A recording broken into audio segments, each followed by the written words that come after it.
The day they demanded my signature was the day I gave them everything. Every house, every account, every asset they believed they deserved, I signed it all without arguing, without hesitation, without even asking for more time. I simply looked at them and said yes. Because what they wanted was never what they thought it was. It started 3 weeks after my husband died. The funeral had barely settled into memory, and yet his family had already begun to circle, not with grief, not with remembrance, but with quiet calculation. His children came first. 2 sons and a daughter, each of them careful at the beginning, testing the waters with polite concern that didn't quite feel sincere. Then their spouses followed, and suddenly the conversation shifted. What started as sympathy slowly turned into questions. What happens next? Are you sure you can manage all of this on your own? You shouldn't have to carry such a burden.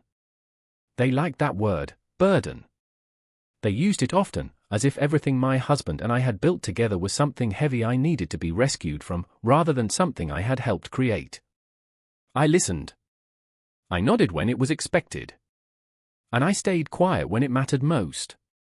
Because there were things I understood that they didn't. And more importantly, I understood timing. The first real confrontation came on a Tuesday afternoon. Daniel showed up unannounced, which in itself was unusual. He had always respected boundaries before, always called ahead, always waited to be invited in. This time, he walked straight through the door like he already belonged there. "We need to talk," he said, skipping any kind of greeting. I was in the kitchen pouring tea when he said it. I didn't turn immediately. "About what?" I asked. He didn't sit down. He didn't soften his tone. "The estate." "Of course." I set the kettle down slowly and turned to face him. "What about it?" He exhaled, as if this conversation was already exhausting. "Look, we've all been patient. 3 weeks. That's not how this works," I said calmly. "It is now," he replied. There it was. Not concern. Not grief. Control. He stepped closer, lowering his voice slightly. "You can't manage all of this on your own." "I'm not alone," I said. He gave a small, knowing smile. "You know what I mean." Yes, I did. "This is bigger than you." He continued. "The properties, the business, the investments, this isn't something one person should be handling." "I'm aware of what we own," I said. The word "we" bothered him. I saw it in the way his expression tightened. "That's exactly the problem," he said. "You think it's yours?" I held his gaze without reacting. "It is." For a moment, the room went quiet. Then he laughed, not because it was funny, but because he didn't take me seriously. "You were married to him," he said. "That doesn't make you the owner of everything." No, it didn't. But there were other things that did. I just didn't see any reason to explain them yet. By the end of that week, they had all gathered in the living room as if a meeting had been arranged, only no one had bothered to include me in the planning. Daniel sat at the center. Michael stayed quiet. Lily avoided eye contact. And Vanessa, as expected, took the lead. "We think it's time to be practical," she said. Practical. Another word they liked to use when they wanted something. I remained standing while they sat, which told me everything I needed to know about how they saw this situation. "What does that mean?" I asked. She exchanged a glance with Daniel before answering. "It means we need to discuss division." There was no hesitation anymore. No pretense. Just intent. "You're talking about splitting the estate," I said. "Yes," she replied. I took a few slow steps into the room, letting the silence stretch just enough to make them uncomfortable. "And what exactly do you think you're entitled to?" "Equal shares," Daniel said. "Among the children." Children. As if I had somehow become invisible. "And me?" I asked. Vanessa tilted her head slightly, studying me as if she had already decided the answer. "You'll be taken care of," she said. Taken care of. Like I was an obligation.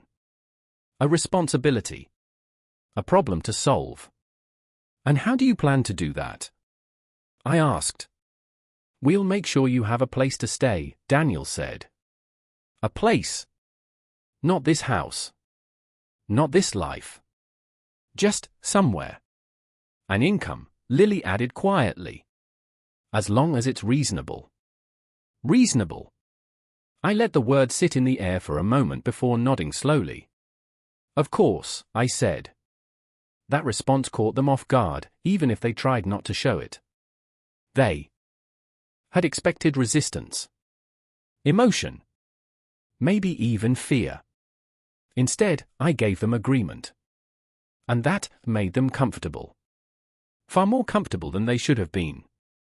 Over the next few days, they became more direct. Documents started appearing, draft agreements, suggested structures, polite requests that were really decisions already made. Just sign here. This will make everything simpler. It's better for everyone. Everyone except me. But in their minds, they had already won. They assumed I was overwhelmed, that I didn't understand the numbers or the structure of what we owned. They thought I was just a widow trying to hold on to something too big for her to manage. They were wrong. But the most dangerous thing about them wasn't their greed. It was their certainty. Because certainty makes people careless. And careless people don't read the fine print. The final meeting was scheduled for Friday. Their lawyer would be there. So would mine. They insisted on doing everything properly. I agreed. That morning, I dressed in black, not out of mourning, but for clarity. I looked at myself in the mirror for a long moment, making sure there was no hesitation left in my expression. Then I picked up the folder they had prepared, thick, detailed, and, in their minds, completely understood.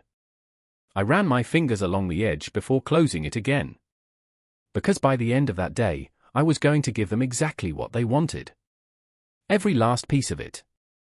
And they were going to take it, without realizing what they had just agreed to. The conference room was already full when I arrived. That didn't surprise me. They had started arriving early lately, as if being first somehow gave them control over what was about to happen. I paused at the doorway for just a moment, taking in the scene before stepping inside. Daniel was seated at the head of the table, exactly where he believed he belonged. Vanessa sat beside him, composed and confident. Michael kept his eyes on the table, while Lily sat quietly near the end, avoiding everyone's gaze. Their lawyer was already organizing the documents, moving with the kind of efficiency that suggested he believed this was just a formality. Harold was there too. My lawyer. Calm, still, and completely unbothered. He didn't look at me when I walked in, and I didn't look at him. We didn't need to. Everything that mattered had already been discussed. Nice of you to join us, Vanessa said, her tone polite but edged with impatience. I stepped into the room and closed the door behind me before taking my seat. Traffic, I replied simply. No one questioned it. They weren't really listening anyway. They were waiting. I placed the folder on the table in front of me and folded my hands, letting the silence settle. It was a small thing, but it made them uncomfortable. They had expected something else, questions, hesitation, maybe even resistance. Instead, I gave them nothing. And silence, when people expect emotion, tends to unsettle them more than anything else. Daniel cleared his throat. Well, since we're all here, he said, glancing toward the lawyer, let's move forward. The lawyer nodded and slid a stack of documents toward me. These are the finalized transfer agreements, he said. Everything has been structured according to the terms discussed. Discussed. It was an interesting choice of words. Because I had never explicitly agreed to anything. But I had never disagreed either. And sometimes, that's all people need to convince themselves they're right. Take your time reviewing, he added. I looked down at the documents. Page after page of carefully written language, clear enough to feel safe, but dense enough to hide what mattered most. I turned the first page slowly. Not because I needed to read it. but because they needed to believe that I was. Vanessa leaned slightly forward. "You should really go through it," she said. "We don't want any confusion later." I glanced up at her briefly. "No," I said calmly. "I don't suppose you do." Something in my tone made her pause for a fraction of a second, but she recovered quickly, settling back into her confidence. I continued turning the pages at an unhurried pace. Across the table, Daniel leaned back in his chair, relaxing now that things were moving in the direction he expected. He thought the difficult part was over. He thought this was just paperwork. He had no idea this was the moment that would matter most. "Everything here is standard," their lawyer continued. "Ownership transfer of all listed assets to the designated heirs." Ownership transfer. It sounded simple. Final. Clean. If you didn't look too closely at what came with it. I turned another page, then another, before finally closing the folder. The soft sound echoed slightly in the quiet room. "I have one question," I said. Daniel let out a small sigh, already impatient. "Of course you do." I ignored him and looked at the lawyer instead. "Once I sign, the transfer is immediate." "Yes," he said without hesitation. "And complete?" "Yes." I held his gaze for a moment longer. "No remaining obligations on my end." There was a brief pause. Subtle, but noticeable. The lawyer glanced toward Daniel, then back at me. "That's correct," he said. "Technically correct. Which is often the most dangerous kind." I nodded once, as if satisfied. Then I picked up the pen. I held it for a moment, not dramatically, not hesitantly, but with intention. And then I signed. My name, clear and steady, exactly where they wanted it. Just like that, it was done. A different kind of silence followed. This one was lighter. Relieved. Vanessa exhaled and allowed herself a small smile. Daniel leaned forward again, energized now. "Great," he said. "Let's finalize everything." He said it like this was the end. Like everything had just been secured. I slid the signed documents back across the table. "To you," I said. Their lawyer gathered them quickly, already moving to complete the process. Harold remained still, watching quietly. He hadn't said a single word. He didn't need to. Timing had always been the most important part of this. They didn't read the documents again. Not carefully. Why would they? In their minds, they already knew what they said. They had already imagined the outcome, already stepped into the version of the future where everything belonged to them. And when people believe they understand something, they stop looking for what they've missed. Vanessa stood first. "I think this calls for a small celebration," she said, almost laughing. Daniel smirked. "Dinner tonight," he said. "We can talk about next steps." Next steps. They were already planning a future they didn't fully understand. "Before we do that," I said. The room quieted again. It wasn't dramatic, but it was enough. Daniel frowned slightly. "What is it now?" I leaned back in my chair, finally allowing myself to relax. "Nothing complicated," I said. "I just think everything should be read aloud." The lawyer looked up. "Read aloud," he repeated. "Yes," I said. Vanessa gave a small laugh. "That's not necessary." "We've already, I'd prefer it," I said, cutting in gently but firmly. "Not louder. Not sharper. Just certain." And something in that certainty made them hesitate. Daniel glanced at the lawyer. The lawyer looked down at the document in his hand.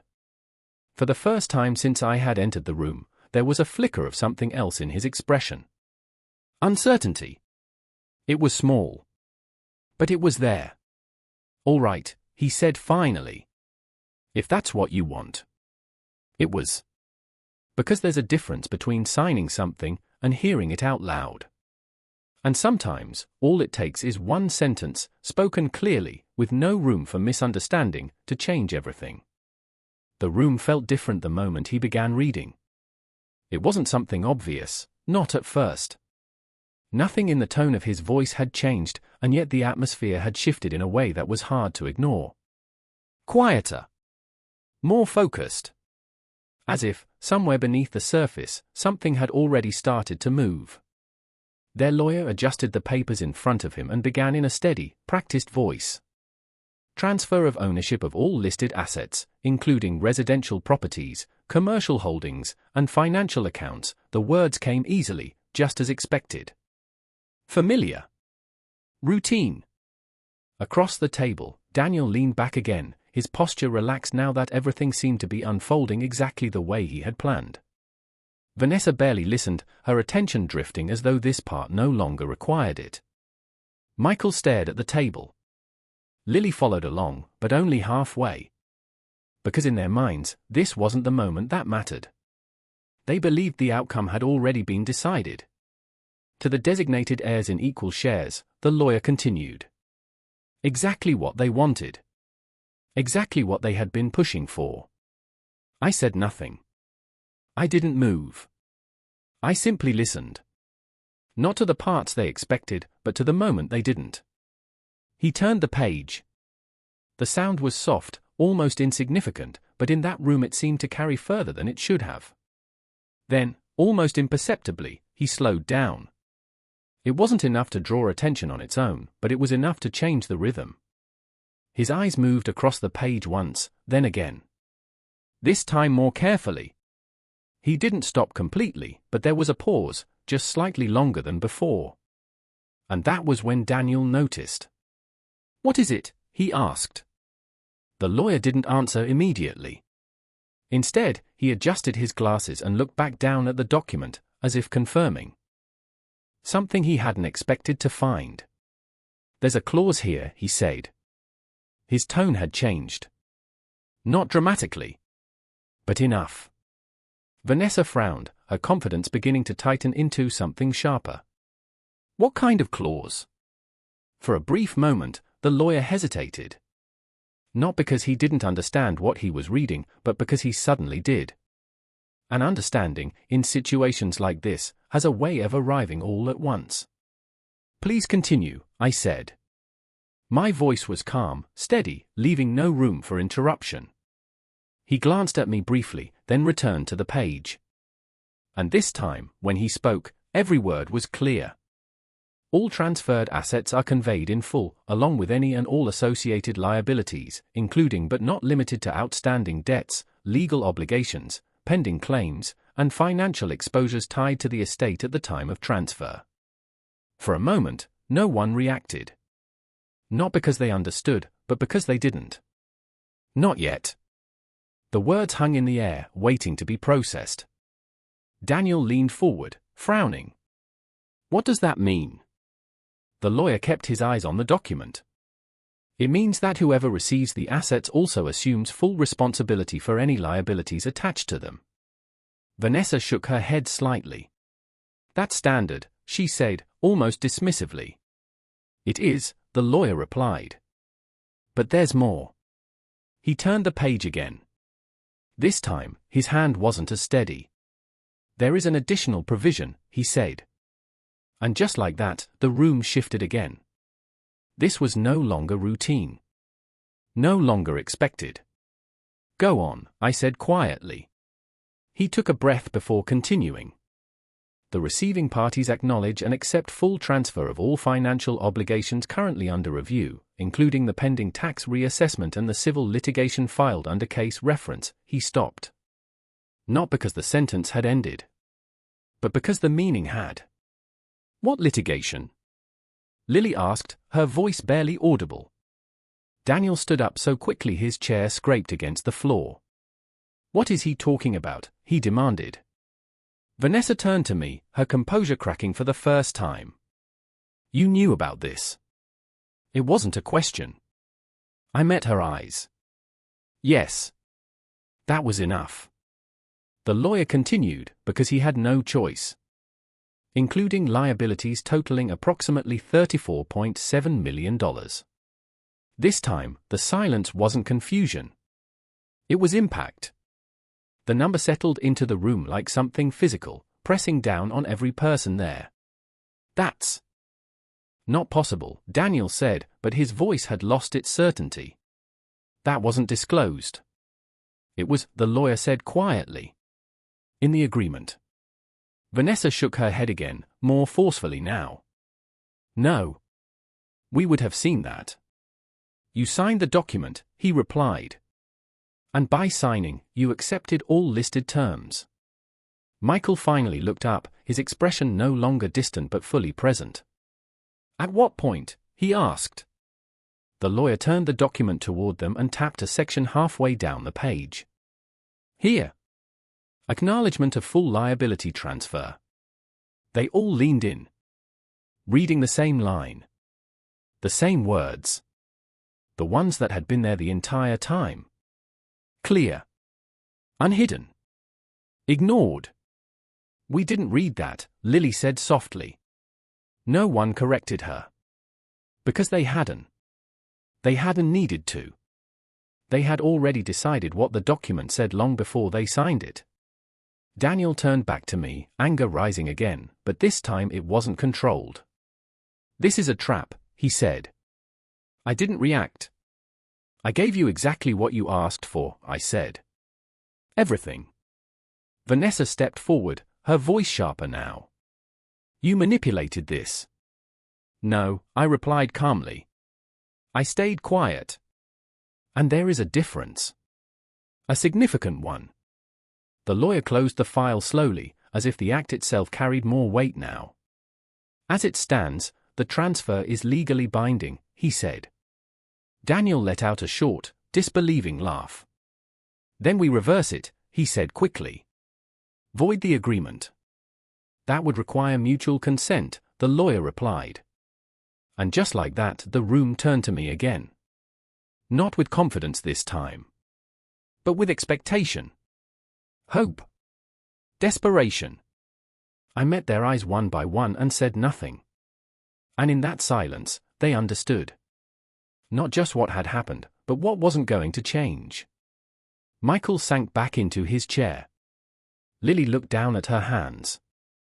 Daniel stopped pacing. And Vanessa, for the first time since this began, had nothing left to say.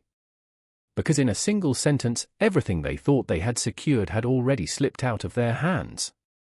And everything they had ignored now belonged to them. Completely. Irrevocably. For a few seconds after the number was spoken, no one moved. It was as if the room had forgotten how. Daniel stood in the middle of the floor, completely still, as though his mind hadn't caught up with what he had just heard. Vanessa remained facing me, but the certainty that had defined her all afternoon was gone. Michael slowly lowered himself back into his chair. Lily didn't look up at all. And their lawyer, who only moments ago had been moving with quiet confidence, now handled the documents with a kind of careful restraint, as if even the papers carried weight. The silence stretched, heavy and undeniable. "Real." "How much?" Daniel asked finally. This time, there was no authority in his voice. No control. Just the need to understand what he was dealing with. "Approximately 34.7 million, the lawyer repeated. Saying it again didn't make it clearer. It only made it heavier. "That's not possible," Lily whispered. "It's documented," the lawyer replied. "Tax reassessment, outstanding obligations, and active litigation." Each phrase added another layer. Another problem. Another reality they hadn't prepared for. I watched them take it in, piece by piece, far more slowly than they had signed the agreement that created it. "We're not accepting this," Vanessa said suddenly, her voice tightening. "We didn't agree to any of this." "You did," the lawyer said calmly. "You signed the transfer agreement." "That's not what we meant," she snapped. Meaning didn't matter anymore. Intent didn't matter. The only thing that mattered now was what had been signed. Daniel ran a hand through his hair and began pacing again, but the movement lacked the control it had earlier. This wasn't strategy anymore. It was panic. There has to be a way to fix this, he said quickly, looking from the lawyer to me and back again. There has to be. As I mentioned, the lawyer said any reversal would require mutual consent. And once again, the room turned toward me. Only this time, everything had changed. The same people who had walked in confident and certain were now waiting, quiet, tense, and uncertain, for something from me. Permission. Relief. A way out. I let the moment sit, not out of cruelty, but because for the first time, they were actually listening. You want me to undo it, I said. No one answered immediately, but they didn't need to. Yes, Daniel said finally. Of course we do.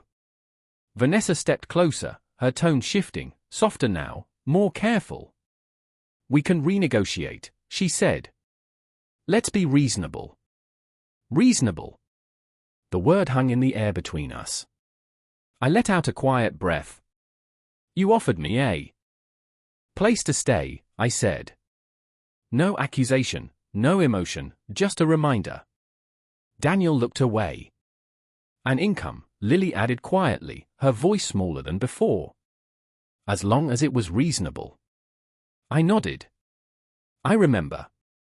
The silence that followed wasn't heavy anymore. It was clear. Defined.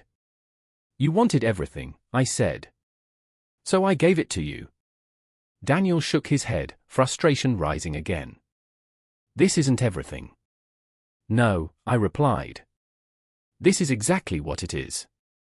And now, finally, they understood the difference.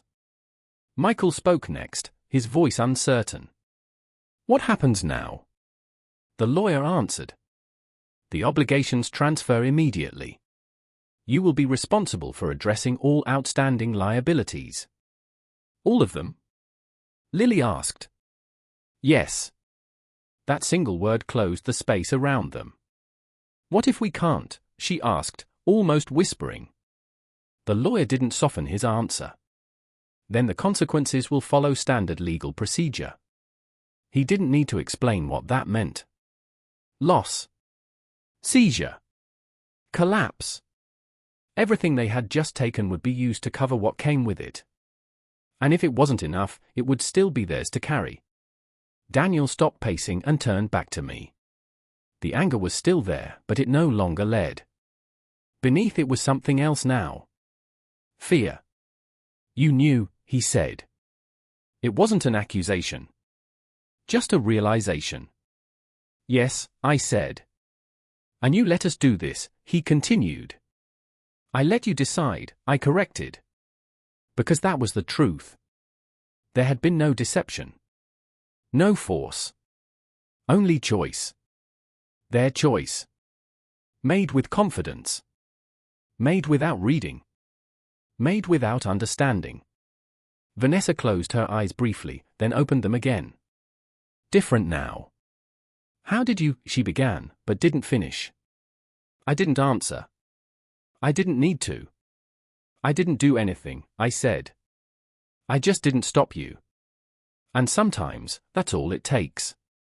I stood up slowly, the movement calm and unhurried. Harold stood with me, gathering his things with the same quiet composure he had maintained from the beginning. Daniel watched me, as if searching for something, an argument, a weakness, a way to reverse what had already happened. But there was nothing left to find. Because for the first time, they were the ones without options. I picked up my bag and paused for just a moment, looking at each of them in turn. Not with anger. Not with satisfaction. Just with clarity. This was never about taking anything from you. I said. It was about giving you exactly what you asked for. And now, they had it. Every piece of it. Every consequence. Every detail they had chosen to ignore. I walked to the door and opened it. No one tried to stop me. No one followed. No one spoke. They were too busy understanding what ownership really meant. Not control. Not entitlement. Responsibility. Cost. Wait. I stepped out into the hallway, and the door closed quietly behind me. And just like that, it was over. No arguments. No court battles. No long explanations. Just one decision. One signature. And one sentence that changed everything. Because in the end, I didn't win anything. I didn't need to. I simply walked away without the burden they were so eager to take. And for the first time since my husband died, everything felt exactly the way it should have been. Quiet. Clear. And finally, mine.